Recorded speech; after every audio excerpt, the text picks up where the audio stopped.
le ciel assure, les éclairs et le tonnerre, le clair matin ou les ombres du soir. De tout mon être, alors s'élève un chant, Dieu tout-puissant, que tu es grand. De tout mon être, alors s'élève un chant, Dieu tout-puissant, que tu es grand. Quand par les bois ou la forêt profonde, chéri chantant, tous les oiseaux chantaient. Quand sur les monts, la source avec son onde, les mots s'effilent, son chant doux et léger. De tout mon être, alors s'élève un chant, Dieu tout-puissant, que tu es grand. De tout mon être, alors s'élève un chant, Dieu tout-puissant, que tu es grand. Et quand je songe au sublime mystère, que Dieu si grand a pu penser à moi, oh, que son cher fils est devenu mon frère, et que je suis l'héritière du grand roi. De tout mon être, alors s'élève un chant, Dieu tout-puissant, oh, que tu es grand. De tout mon être, alors s'élève un chant, Dieu tout-puissant, oh, que tu es grand. Chers compagnons en Christ, en ce début de semaine, recevez nos fraternelles salutations. Amen.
Nous sommes ravis, bien-aimés frères et sœurs, de vous inviter à nos rencontres Zoom spéciales sur les défis de la prière.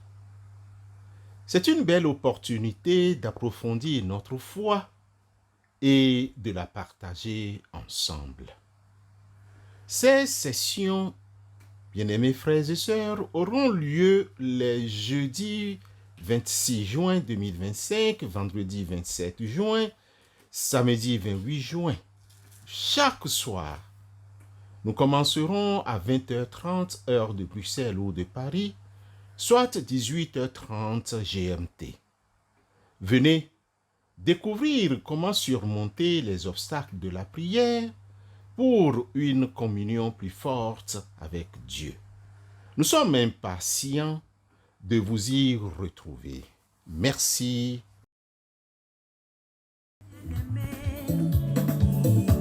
Pour moi est terminé, mais mon Dieu, tu as tout changé. Tu m'as donné la bonne humeur, changé mes pleurs en bonheur. Tu m'as élevé en statut. Oh Yahweh, tu mérites ma gratitude. Les Écritures contiennent plusieurs textes qui démontre des preuves de violence exercées par les autorités administratives et religieuses sur les peuples.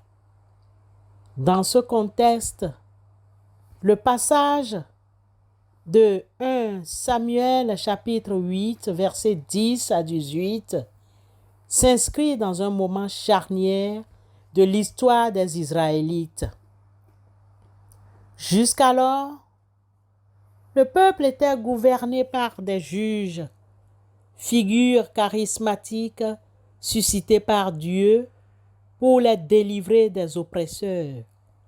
Cependant, à la fin de la vie du prophète Samuel, ses fils nommés juges se sont montrés corrompus et incompétents. Face à cette situation, les anciens d'Israël réclamèrent à Samuel un roi, comme toutes les nations.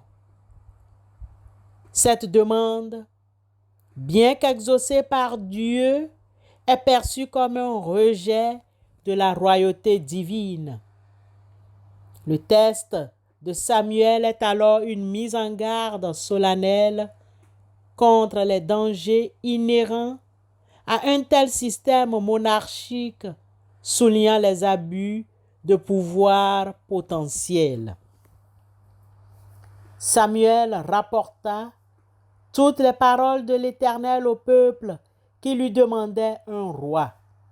Il dit, « Voici quel sera le droit du roi qui régnera sur vous. Il prendra vos fils et il les mettra sur ses chars et parmi ses cavaliers, afin qu'ils courent devant son char.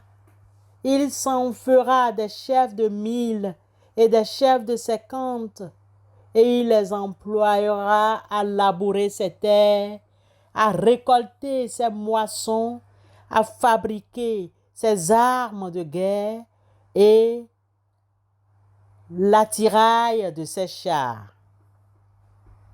Il prendra vos fils pour en faire des parfumeuses, des cuisinières et des boulangères. Il prendra la meilleure partie de vos champs, de vos vignes et de vos oliviers et la donnera à ses serviteurs. Il prendra la dîme du produit de vos semences et de vos vignes et la donnera à ses serviteurs. Il prendra vos serviteurs et vos servantes, vos meilleurs bœufs et vos ânes, et s'en servira pour ses travaux. Il prendra la dîme de vos troupeaux, et vous-même serez ses esclaves. Et alors, vous crierez contre votre roi, que vous vous serez choisi, mais l'Éternel ne vous exaucera point.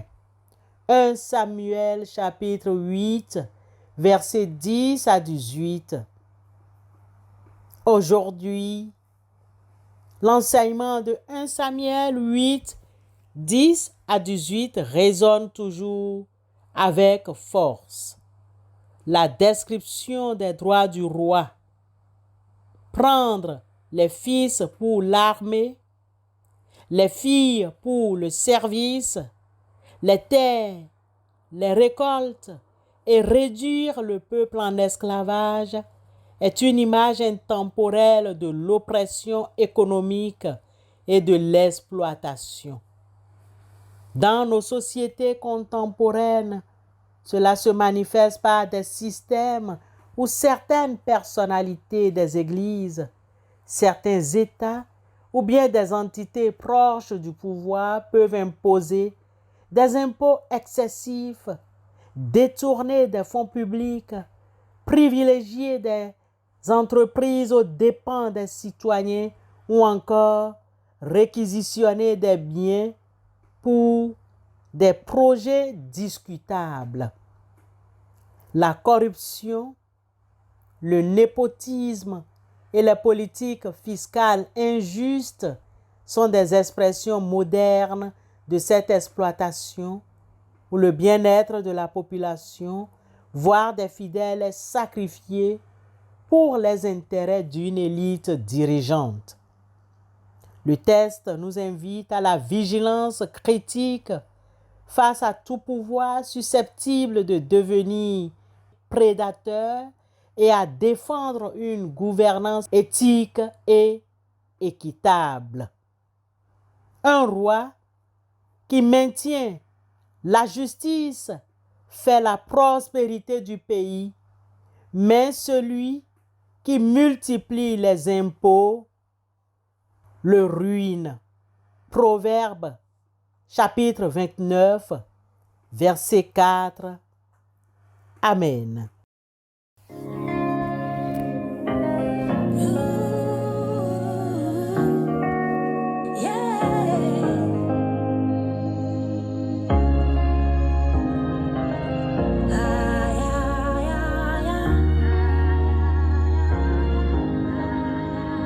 Ils ont tout fait pour me faire tomber. Ils ont tout fait pour me faire chuter. Autrefois appelé à l'échec, autrefois appelé une moins que rien. Ils ont oublié que Jésus est de mon côté. Ils ont oublié que Jésus est de mon côté. Il est le trouble qui me trouble. Il est le combat qui combat celui qui me combat.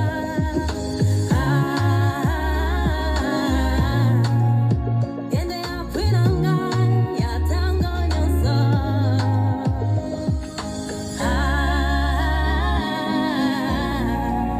Yende akwinanga yatango nyonso.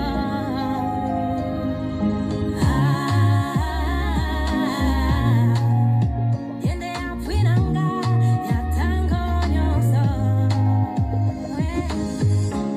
Pour toutes ces personnes qui pensaient que c'était fini pour toi, Prions Dieu, Dieu Tout-Puissant, source de toute sagesse et de toute justice. Nous sommes devant toi, le cœur humble et l'esprit réceptif aux enseignements de ton histoire.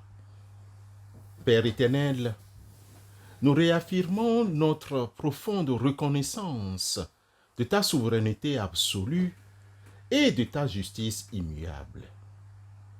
Préserve nos cœurs de l'orgueil démesuré et de toute tentation d'oppression. Dispose-nous, en ce nouveau jour, à rechercher avec ferveur ta seule et unique volonté, afin de ne jamais nuire ni brimer ton peuple. Père éternel, nous te louons pour les mains invisibles de la justice qui cherchent l'équité et l'ordre. Nous te sommes reconnaissants pour les magistrats et les procureurs de la République qui s'efforcent d'appliquer la loi avec intégrité, protégeant les innocents et freinant les actions malveillantes. Père éternel, que ton esprit les guide, afin qu'ils soient des instruments de ta droiture et non d'oppression à la disposition d'une minorité. Nous implorons ta miséricorde pour libérer les peuples de toute forme d'esclavage, qu'il soit physique, économique, social ou spirituel. S'il te plaît, éternel notre Dieu, brise les chaînes de l'injustice et de la pauvreté et conduis chacun vers la dignité, la liberté que tu as désirée pour eux. Nos pensées et nos cœurs se tournent vers ceux qui souffrent dans leur corps et leur esprit. Daigne visiter les malades, apporte leur guérison et réconfort, soutiens ceux qui les soignent. Nous te confions aussi les veuves et les veufs, ainsi que toutes celles, tous ceux qui traversent la douleur de la perte d'un être cher. Dans leur solitude et leur chagrin, soit leur consolation, leur espérance et leur refuge. Accorde-leur la paix qui surpasse toute compréhension et la force de traverser cette épreuve. Nous te prions, Éternel notre Dieu, pour le peuple vivant dans la précarité, ceux qui manquent du nécessaire, qui luttent au quotidien pour leur subsistance et leur dignité. Éternel notre Dieu, ouvre nos yeux et nos cœurs à leurs besoins. Inspire-nous à l'action solidaire et suscite des solutions durables pour qu'ils trouvent sécurité et stabilité. Père éternel, que ta volonté soit faite sur la terre comme au ciel, et que ton règne de justice et d'amour s'établisse parmi nous. Au nom de Christ Jésus, nous te prions. Amen.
Éternel, notre Dieu, que nos décisions soient empreintes de sagesse, protégeant les faibles et favorisant l'abondance pour tous, loin de toute charge qui ruine et asservit au nom de Christ Jésus.